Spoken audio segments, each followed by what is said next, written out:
about this empire. Africa produced a lot of empires. The Benin Empire, the Ghana Empire, out of which Ghana derived its name. The Ghana today, the present day Ghana, derived its name. We had the Ghana Empire. We had the Kingdom of Kush. We had the Mali Empire. We had them, the Bamana Empire, a lot of them, a host of them, including the Songhai Empire. Today, I decided to speak about the Songhai Empire. It is 10 by 10. We will speak about other empires, subsequently. But today, we want to talk about the Songhai Empire and the Songhai people, to remind us how great we've been before. We've been great before. If we are not great today, that is because the generation today is a weak generation. We should not be proud of ourselves as a generation because our generation, our forefathers were great people. If we are not great and we are still under slavery, some way, somehow, we should be ashamed of ourselves as a generation. So let's remind ourselves how great we've been before, how great we were before now. For Africa to produce those empires tells us how great we've been before. One of those empires, the Songhai Empire, is in perspective today. But before we talk about the Songhai Empire, let's go back and conclude the Swahili people, another great people out of Africa, making the language a very powerful language, the Swahili language, a very powerful language. The Bantu people are the original Swahili people. But under them, we have a lot of people speaking the Swahili language, making it a very powerful language in Africa. Now, last week, I promised I was going to tell you the role the Swahili language played in religion, politics. Before I wrap up, so quickly let me take you into that and go and tell you about the Songhai Empire. Swahili played a very major role in the spreading of both Christianity and Islam in East Africa. Swahili played a major role in the spreading of both Christianity and the Islamic religion in the East Africa. From the arrival in East Africa, Arabs brought Islam. Arabs actually brought Islam and set up madrasas where they used Swahili to teach Islam to the natives. As the Arab presence grew, more and more natives were converted to Islam and were taught using the Swahili language. The Swahili language was used as a tool to spread Islam, to propagate the agenda of Islam by the Arab traders who set up madrasas all around the East Africa, and they used Swahili to spread or to teach Islam to the natives. The Arab presence later grew. More and more natives were converted to Islam and were taught using the Swahili language. From the arrival of Europeans in the East Africa, Christianity was introduced in East Africa. While the Arabs were mostly based in the coastal areas of Africa, European missionaries went further inland spreading Christianity. But since the first missionary posts in East Africa were in the coastal areas, missionaries picked up Swahili and used it to spread Christianity, since it had a lot of similarities with many of other languages or indigenous languages in the region. So they used Swahili. They could relate. Almost everybody, almost all the ethnic groups around that area could speak Swahili or could understand Swahili. So they capitalized on it. Today, what the African does not do is to capitalize.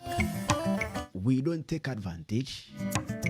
We sit back and relax and cry foul and cry victim. We are so weak. This generation of Africans are so weak. We enjoy being victims. We see no opportunities. We see no advantages. If we saw advantages, we would have seen the advantage in the Corona season, take advantage and grow Africa. But no, we were rather crying foul than those people who were very much devastated by the Corona. The Chinese people weren't crying that foul than like us, Africa, who were not really affected that much by corona. The Europeans, the Americans did not really cry foul like us, who were less affected by the coronavirus. Africans did not die like that in Africa due to corona. No, it was the Chinese people, the Europeans, Italy. Those people died so much out of the corona, but they weren't crying foul. They were rather donating to us who were not dying more, who were not dying that much through corona. Today's African love to play the victim. We are so weak, we don't see opportunities. Now, this is how Swahili was used to spread politics. To do politics in Africa. During the struggle for the Tanganyika independence, that's Tanzania, those days it was Tanganyika. The Tanganyika African National Union used Swahili as a language of mass organization and political movement. This includes publishing pamphlets and radio broadcasts to rally the people to fight for independence.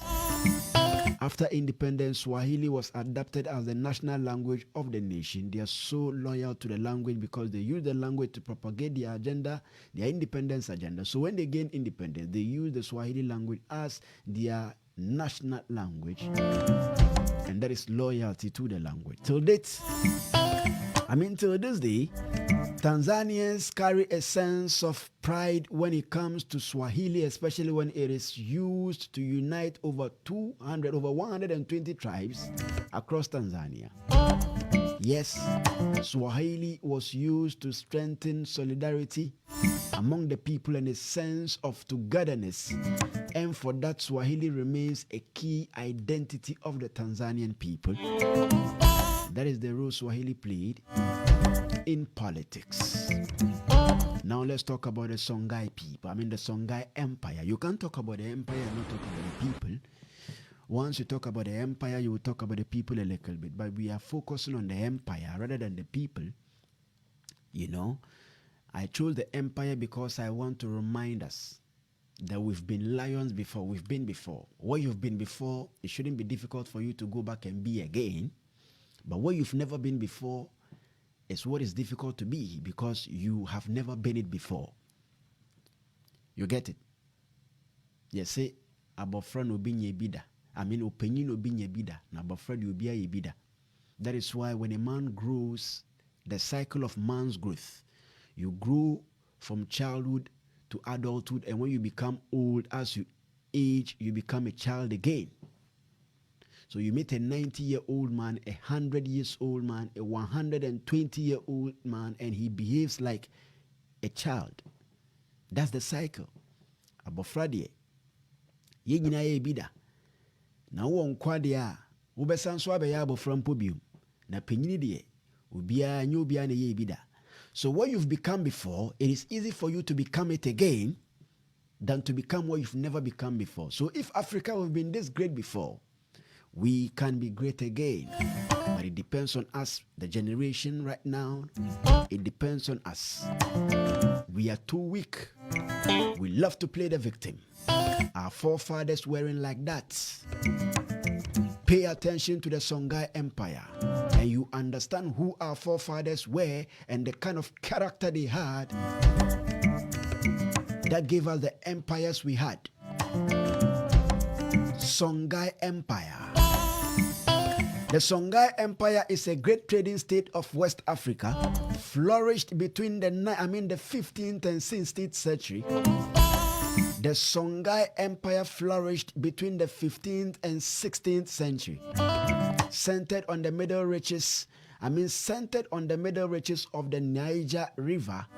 Is what is now central Mali, and eventually extending west to the Atlantic coast and east into Niger and Nigeria.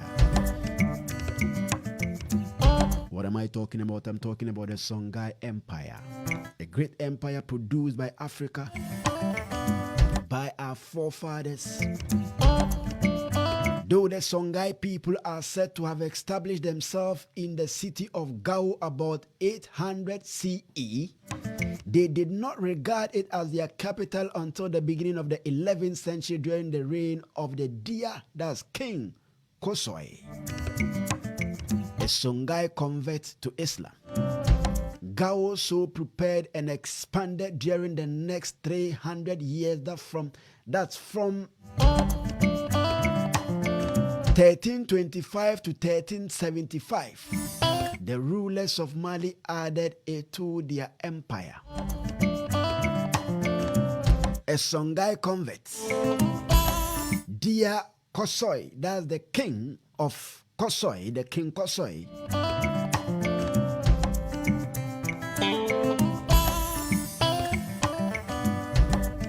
was the one who propelled this particular empire around that area, around that century, around that time. Gao so prospered and expanded during the next 300 years. That's from 1325 to 1375. The rulers of Mali added it to their empire. About 1335, the Dia line of rulers gave way to the Sunni or the Shi, of whom Suleiman Ma is said to have won Gao's independence. The century or so of, the century actually, this century actually saw the growth of this particular people, about sometime around 1464 of the Sunni Ali, also known as the Ali Bear. He died sometime in 1492 by repulsing a Mosi attack on Timbuktu, the second most important city of Songhai, and by defeating the Dogon and Fulani in the hills of Bandiagara. This man, the Ali man, had by 1468 rid the empire of any immediate danger. He later evicted the Tuareg from Timbuktu, which they had occupied since 1433. After a siege of 7 years, took Guinea in 1473, and by 1476 had dominated the lakes region of the middle Niger to the west of Timbuktu. He repulsed a Mosi attack on Walata to the northwest in 1480 and subsequently discouraged raiding by all the inhabitants of Niger, of the Niger valleys. Of the Niger Valley southern, periphery. The civil policy of Sunni Ali was to conciliate the interest of his pagan pastoralist subjects with those of the Muslim city dwellers, on whom wealth and scholarship the Songhai Empire depended. He wanted to consolidate these people, bring them together, the pagans, the pagan pastoralist subjects. He wanted to bring them together with those of the Muslim city dwellers, on whom wealth and scholarship the Songhai Empire depended. His son, Sunibaru, reigned sometime around 1493, who sided completely with the pastoralists, was deposed by the rebel Muhammad ibn Abi Bakr Turi, also known as Muhammad Askia, reigned between sometime 1493 and 1528, who wielded the central region of the western Sudan into a single empire. He too fought the Mosi people, the Mosi of the Yatenga, tackled Borgu, in what is now northern Nigeria, sometime 1505, albeit with little success. When he got some little success, he mounted successfully campaigns against the Diarra sometime in 1512, against the kingdom of the Fauta Toru in Senegal, and to the eastern side and to the east against the Hausa states. In order to win control of the principal caravan markets to the north, he ordered his armies to found a colony in and around Agazi. He was deposed by his eldest son, Musa, in 1528. Throughout the dynastic squabbles of successive reigns, Askia Musa, who reigned between the 1528 and 1531,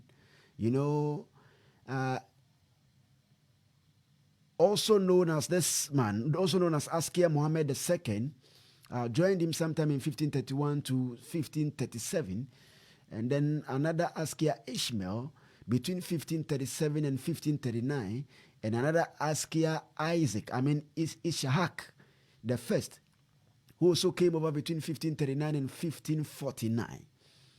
The Muslims in the towns continued to act as middlemen in the profitable gold trade with the state of Akan in central Guinea.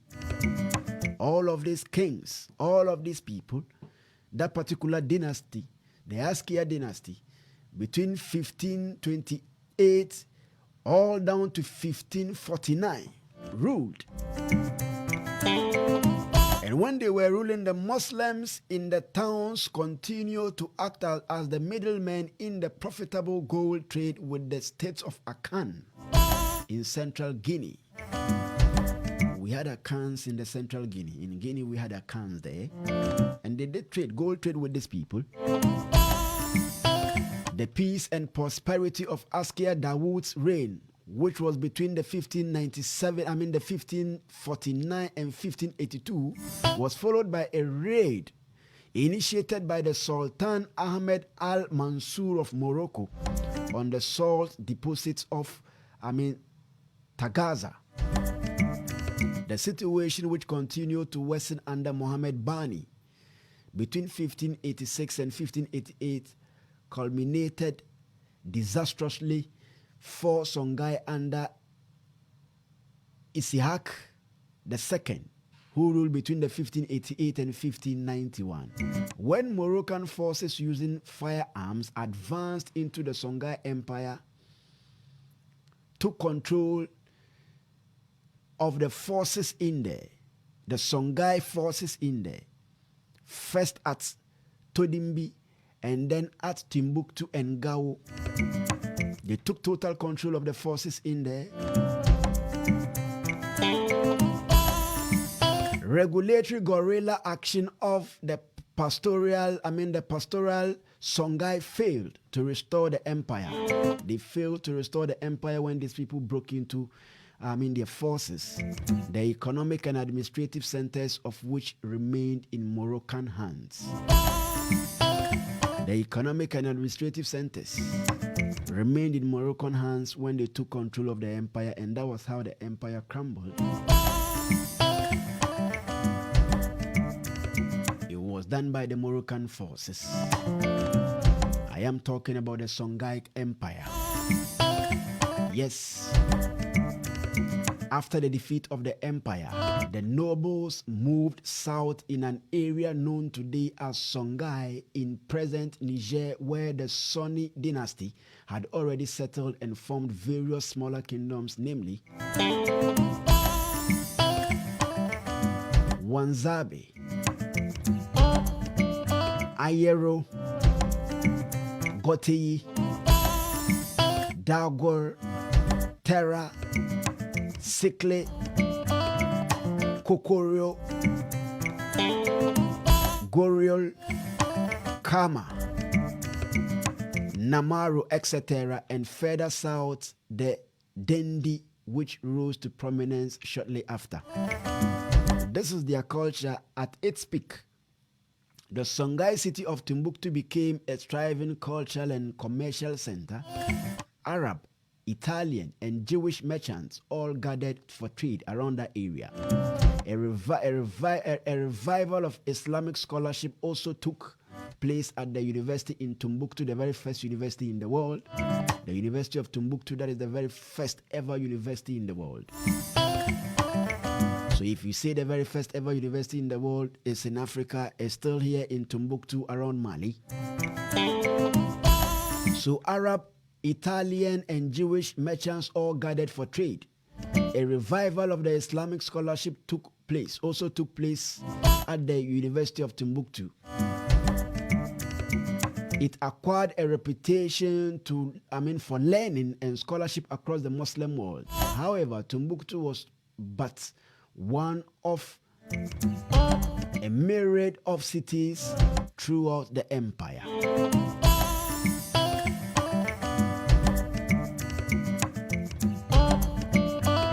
So that's how great this particular empire was, and the impact it had on the growth of Africa. It saw a lot of trade, had a lot of trading activities going on, propelled the prospects of Africa, had a lot of learning and scholarships going on, specifically around Timbuktu, inside Timbuktu, the very first university. Timbuktu is actually an area, a city of its own, but named after this particular university. Learning went down there, Arabs came down there to learn and teach. Italians came down there to learn. The Jewish people also came down there to learn. When they came for trade, they also added learning to it. That's how great we were. And we created a lot more of such empires. As Songhai Empire was defeated, another empire rose. As that empire was defeated, another empire rose. It was an empire after an empire after an empire in Africa those days, until we became so weak so much so that we could not even protect our territories any longer. White invasion came in. We became slaves of white people. That's how colonies were built in Africa. That is because our generation became so weak, and generation after generation continued to be weak, and Africa became the weak Africa it is today. But we've been strong before. We've been great before. The Songhai Empire is an exhibition of one of the greatness of Africa.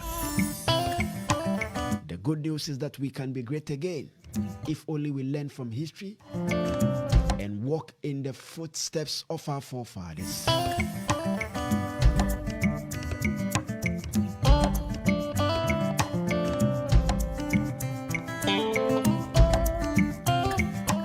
The Songhai Empire.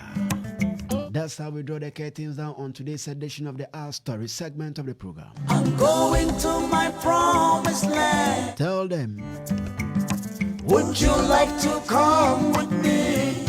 hey, I'm going to my promised land. Yeah, wouldn't you love to come with me? I'm going to my promised land. Sansi Melvin Prom. Would you like to come with me? I'm going to my promised land. Nicoletta, would you love to come with me? The promised land is not Australia.